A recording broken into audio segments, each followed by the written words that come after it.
So BWAP handles different aspects of XSS very well.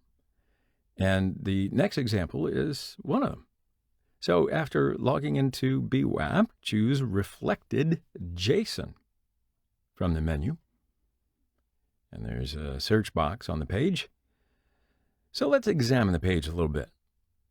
So I'm going to type THOR into the box.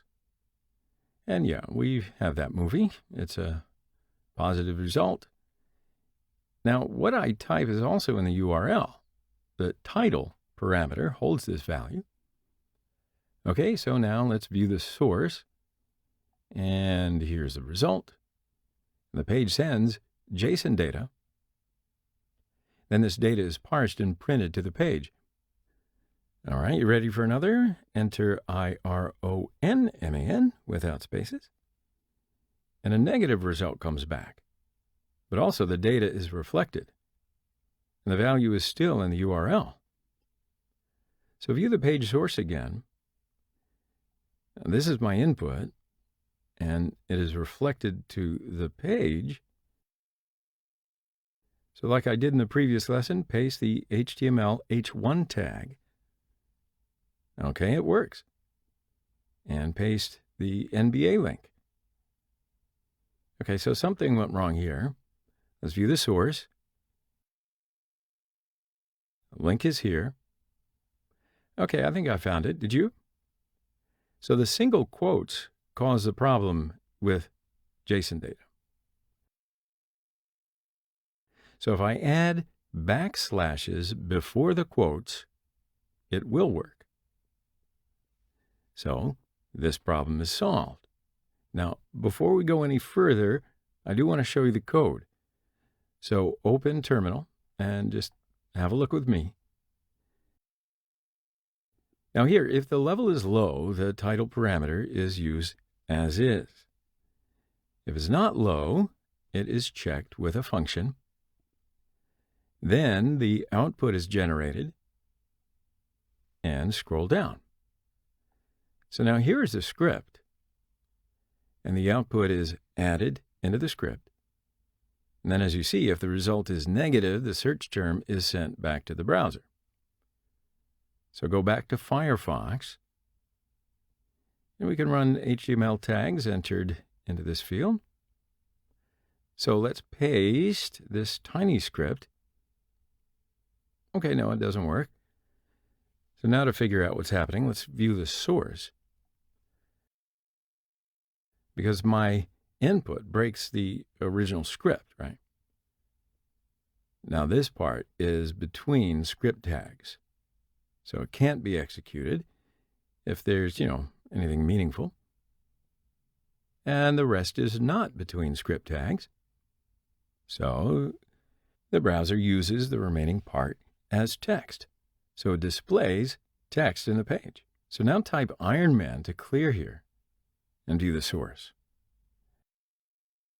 Now we can create our payload, which doesn't break the original script. So I'm going to just write it here, and step by step I will create the payload. So first let's close these double quotes around our input. Then using this curly bracket, and then this bracket, and then this single quote around the JSON data. Then a semicolon to end this line. And close the opening script tag. So now we can start our payload. First alert the cookie as always, and then add an opening script tag. And that's it. So let's copy this payload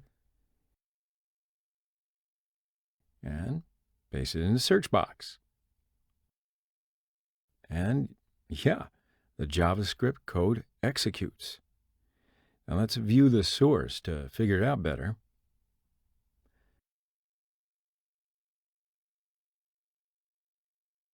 And this is the first part, so it doesn't have any meaning to the page. And then this is our actual payload. And then this part is the remaining code.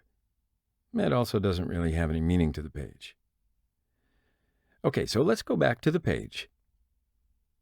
Now we can send the session value to our cookie stealer app,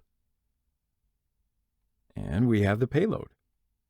So I'm going to copy it and add it here instead of the alert code.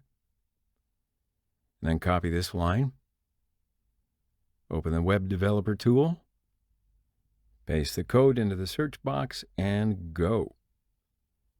The requests sent from this page are below. And base64 cookie value is sent to our stealer application. So view the source. So our good payload is lying in the source. So open the stealer app, refresh the page, and the cookie values come up. So now let's go to our session. This is our user, and we are able to send the user session. Okay, so go back to Kali. Now we can use this URL to get any user session. So we can deceive a user to click on a link comprised of this URL. Then get the session. And we've already done that in a previous lesson.